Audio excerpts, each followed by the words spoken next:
Oči so ogledalo duše, ampak ogledala se hitro umažejo. Vsako jutro, preden grem v šolo, odprem okna. Odprem jih na stežaj. Mraz me objame in prevzame kot misel na dragega ob kaminu na božični večer. Rada imam božič. Všeč mi je toplina doma in začasne ljubezni. Res da mine hitreje, kot potuje svetloba, ampak to je le eden od čarov božičnega časa. Morda so mi božične lučke tako zelo všeč, prav zato, ker osvetljujejo mojo pot, ko že 5. dan zaporedoma po temi hodim od šole do avtobusne postaje. Lačna sem, zebe me, utrujena sem. Pa ne tista utrujenost po dolgem dnevu šole in na naspanosti. Pa tudi ne tista utrujenost, ko se vrneš s pohoda na Triglav. Malo me spominja na utrujenost od življenja, pa kljub temu se mi ne zdi to primerno reči, ko pa sem stara komaj 17 let.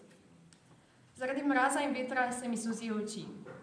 Na zunaj se zdim žalostna, a v resnici sem neizmerno srečna, ne glede na to, kako hudo izmučena sem.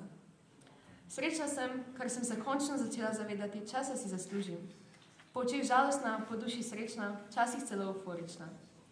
Končno se zavedam, da si zaslužim dobrih ljudi.